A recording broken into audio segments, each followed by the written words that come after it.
ములుగు జిల్లాలో ప్రజాపాలన ప్రగతి ప్రణాళిక హెల్త్ వీక్లో భాగంగా drugs control and regulatory strengthening day మాదక ద్రవ్యాల వినియోగాన్ని అరికట్టేందుకు నిర్వహించిన కార్యక్రమంలో పాల్గొని మంత్రి సీతక్క మాట్లాడుతూ ప్రజలను పేద అట్టడుగు వర్గాల వారిని ఉన్నత స్థాయికి తీసుకురావడమే కాంగ్రెస్ ప్రభుత్వ ప్రజాపాలన ధ్యేయమని తెలిపారు.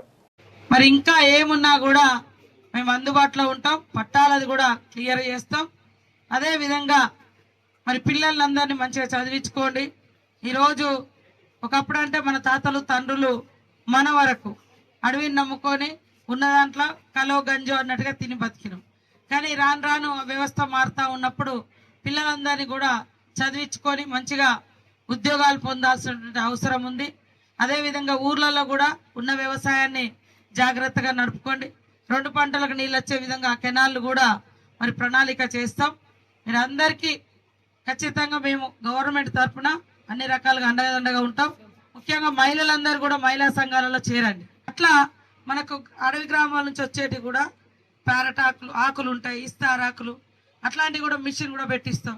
ఇస్తారాకులు తయారు చేసి అమ్ముకోవచ్చు. ఇప్పుడు ప్లాస్టిక్ దాంట్లో తింటే క్యాన్సర్ రోగం. అట్లా ఇక్కడ ఏం దొరుకుతుంది? తేనె దొరుకుతుందా, లేకుంటే ఇంకేముంటుంది మీ ఊరెంబటి, అవి కూడా మీరు మార్కెట్ చేసుకోవడానికి ఒక షాపుకు అట్లాంటివి కూడా మేము పెడతాం. కాబట్టి మహిళా సంఘాలలో ఉండొద్దు అనేది ఏం లేదు. ప్రతి ఒక్కరూ మహిళా